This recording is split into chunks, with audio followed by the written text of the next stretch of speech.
It's the 4th of December, 2020. Thank you for watching the Calvary briefing today as we are gathering together through all kinds of issues this Advent season of 2020. I wanted to talk to you today about a word that I had not really paid much attention to before this year, and the word is comorbidities. Comorbidities. It's a nice way of saying preexisting conditions. Now, comorbidities is a word that has come up in 2020 like other words that have come up in 2020. I like the word unprecedented. So many times when we hear people talk about events of this year, they speak of those events as being unprecedented. Well, comorbidities as a word, meaning pre-existing conditions, obviously has something to do with COVID-19. Pre-existing conditions like obesity, diabetes, or COPD are not just inconvenient during this year, they are actually dangerous for people who would come into contact with coronavirus, which could have deeper and more longer-lasting effects on people with pre-existing conditions. We know, of course, that COVID-19 is a worldwide pandemic, and for most people, the symptoms are not life-changing, life-altering, but for a number of people with pre-existing conditions, these things become very serious. COVID-19 is claiming lives around the world. There are about 14 million Americans who have or have had the virus, and 271,000 people have died.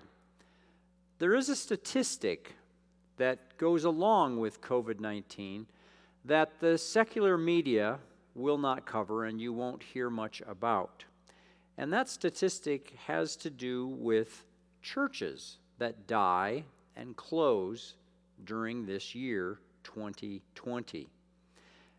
Could comorbidities, have something to do with churches that are dying during this COVID-19 crisis?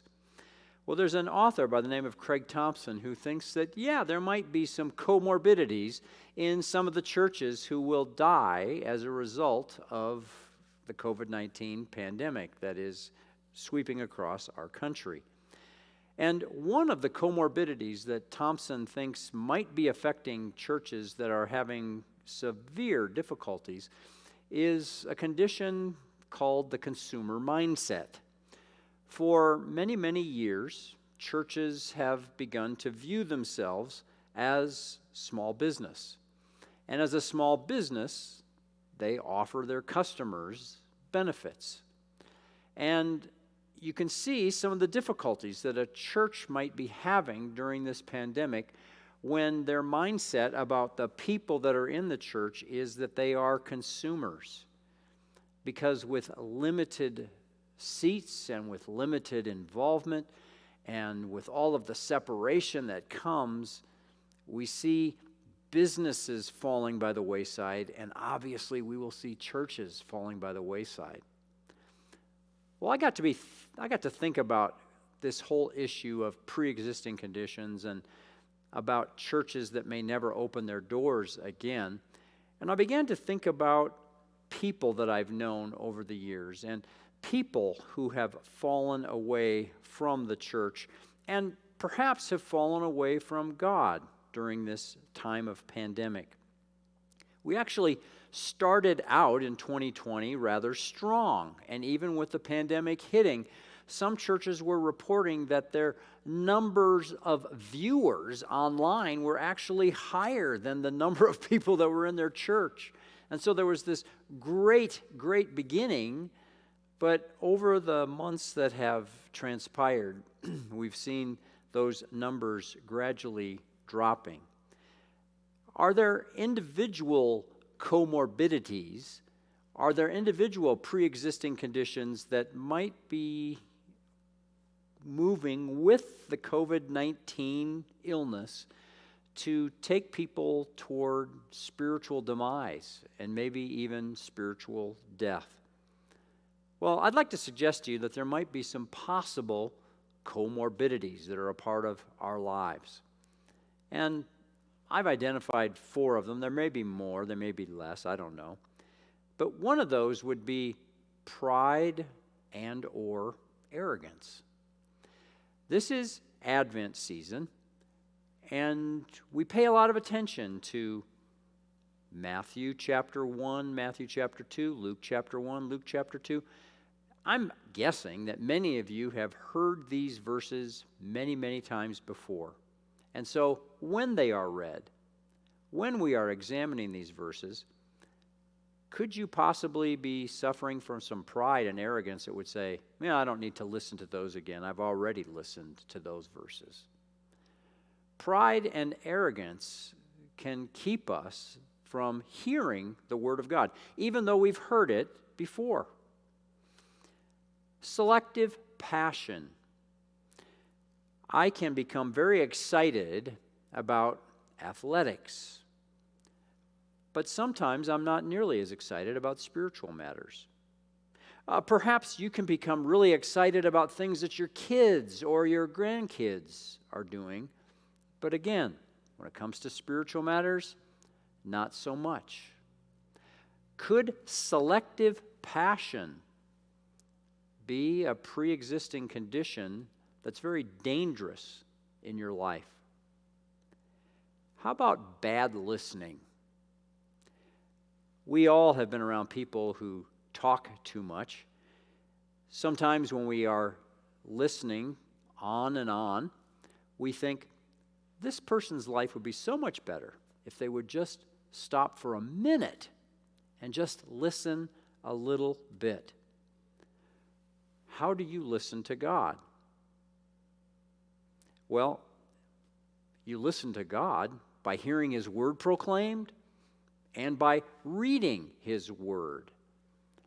Bad listening skills keeps you from hearing from God. Finally, independence or self-sufficiency. This is a real American trait. And in the last couple of decades, as I have met with people, I have found that this independence and self-reliance goes down to the core of who we are. We love the fact that we can stand on our own. We don't need anybody else. I've been amazed at the number of people who have dropped out of church and have never gone back to be a part of the family of God. As we think about the New Testament, as we think about the way that God works and God intends His people to grow, the church is a part of that. His family is a part of that. None of the letters of the New Testament are written to individuals. They're always written to churches. Our independence, our self-sufficiency can easily be a pre-existing condition that keeps us from God's best. This is Advent season. We talk about the coming of Jesus to planet Earth.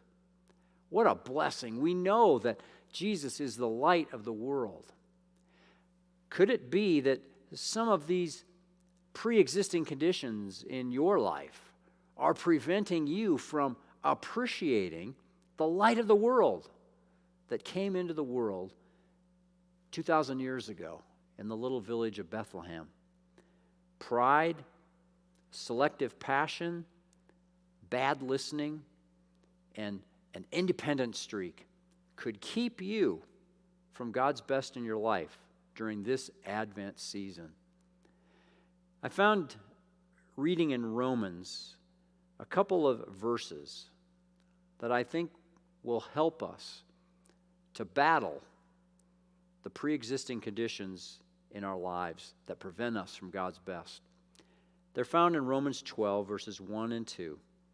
I appeal to you, brothers, by the mercies of God, to present yourselves, your bodies, as a living sacrifice, holy and acceptable to God, which is your spiritual worship.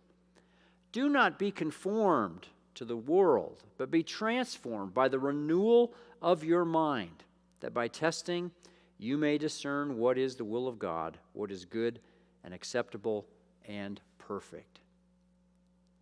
This Advent season, don't allow any pre-existing conditions to prevent you from appreciating the coming of the light of the world into the world and preventing you from taking that light to others who need it. Thanks, and have a great rest of the week.